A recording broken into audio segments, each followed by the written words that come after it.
Hello everyone, we are still at StarLadder League Invitational and Grand Final is on its way. And here with me, Nahaz, hi! Hi, it's great to be here. Navi and Vici Gaming, they're in the Grand Final.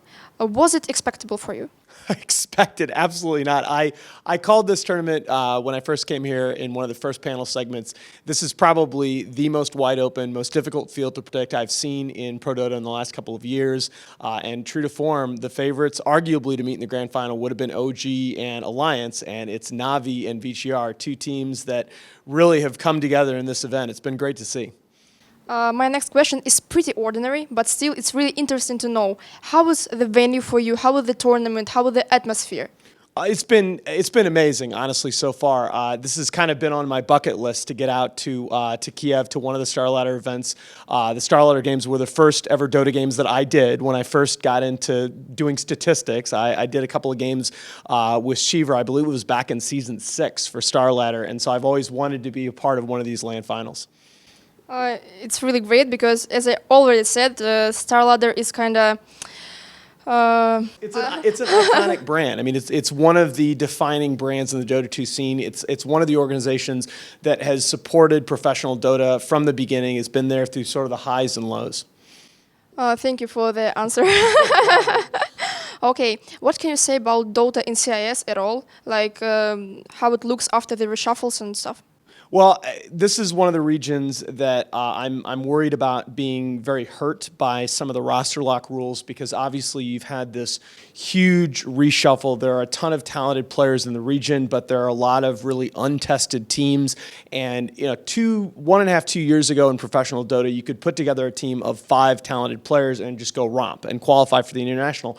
You can't really do that anymore. There's too much talent. There are too many good players, too many good teams. And so in CIS, you have all of these rosters that are loaded with talent, but that we really don't know how well they're going to be able to play together. And remember, rosters don't reopen after the Manila Major. We're stuck with these rosters until TI. That's why it's really gratifying to me to see, for example, this Navi squad come together. Do you think that this 6-month lock is actually helpful? Or are we going to see a lot of teams at open qualifiers? Yeah, no, I think it's horrible. And it's not necessarily anybody's fault, but the mentality that a lot of people, including I believe Valve, have had has been, look, the roster lock system is there to promote stability, and it's okay because if something weird happens and a team has to change up, there's always the open qualifiers. Well, we've seen in the last couple iterations that both the EU open qualifiers and the EU regional qualifiers have just been absolutely brutal, loaded, stacked fields. You're talking about a team like Alliance actually failed to qualify for the Frankfurt Major and then turn around. They're still the only team to win multiple LAN events in this patch. So I think that's going to be a problem. I think you're going to see a number of the CIS teams, a number of potentially the other European teams have to go through the open qualifiers for the international, and that's just very, very difficult. It seems like Valve wants to make the scene more stable. I'm pretty sure you're familiar with League of Legends system, Sure. where they control literally everything. How do you think if it's going to work for Dota in future, or we have our own way? Well, I think we do need to forge our own way. I don't want to see, and I don't believe that the community wants to see Valve turn into Riot. At the same time, you do have to be aware, I'm an economist by trade, and the fundamental lesson of modern economics is that people respond to incentives. And so you have to be very aware when, for example, right now, you create situations where there's a disincentive for the top teams to play, right? You ask yourself, you're MVP Phoenix, right? You've already done enough with a top 4 finish in Shanghai and winning Dota Pit. You've already done enough to qualify for the Manila Major.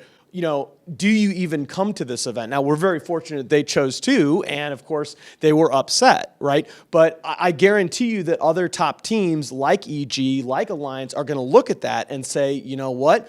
Do we really want to play a lot of events after we've finished in a top 3 or 4 position at the previous major? So that's something I think you just need to address. I'm not saying that a point system is the answer, but we need to have some clarity in how the invite process works, just so you don't see these top teams finishing top 3 at a major and then not playing for the next couple months. That's extremely bad for the scene. The way you bring new people into Dota is the majors are very visible.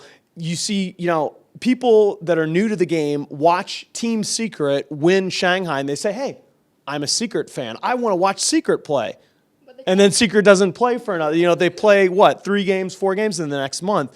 That's the kind of situation that I want to avoid. And we'll get there. I think that the current system has a lot of very serious flaws. But again, Valve has always been a company that's about the iterative process. They're going to try some different changes. I do think we'll get there eventually.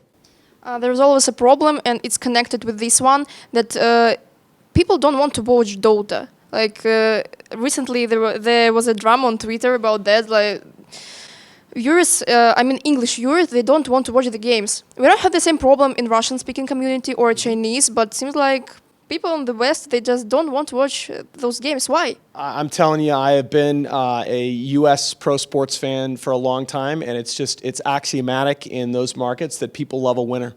People love to see the best teams. They love to see the winning teams play. And you compare to Counter-Strike, where they just had a wonderful major held in Columbus. MLG did a great job with that event. But of the top 8 teams in that event, 5 out of the top 8 were in action in online play within the next 7 days after the event. And then, of course, you have another event at DreamHack Malmo this weekend that's going well.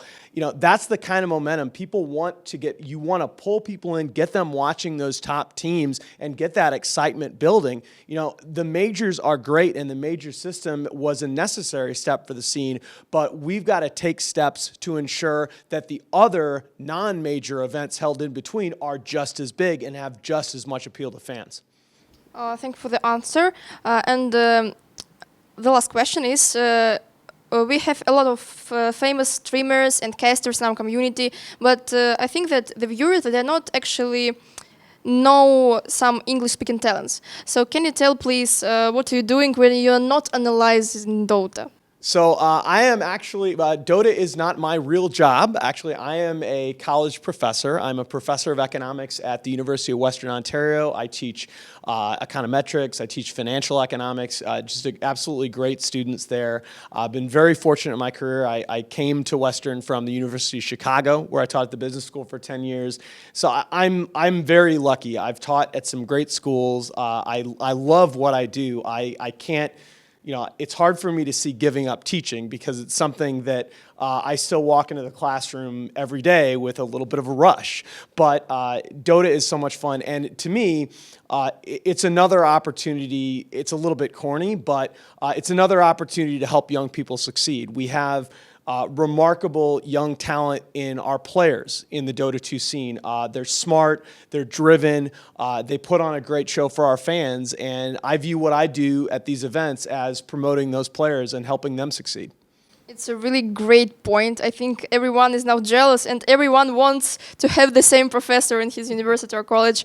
Thank you a lot. Maybe some shout-outs? Maybe you want to say hi to someone? Well, a hi to my wife and daughter back home, who were very generous in allowing me to come to this event on short notice. Thanks so much to StarLadder for having me, to the BTS guys for having me out here. Like I said, it's been something I've wanted to do for a long time, and it's been a ton of fun working for them. And I've gotten, this is my first time hosting an event. It was sort of a last-minute thing. So thanks to everybody in the community that's given me some great feedback over the last couple of days. It's something I hope to do again. Thank you a lot. And don't forget to follow our social networks, our Twitter and YouTube and Instagram, to be updated about everything what's going on at StarLadder. See ya.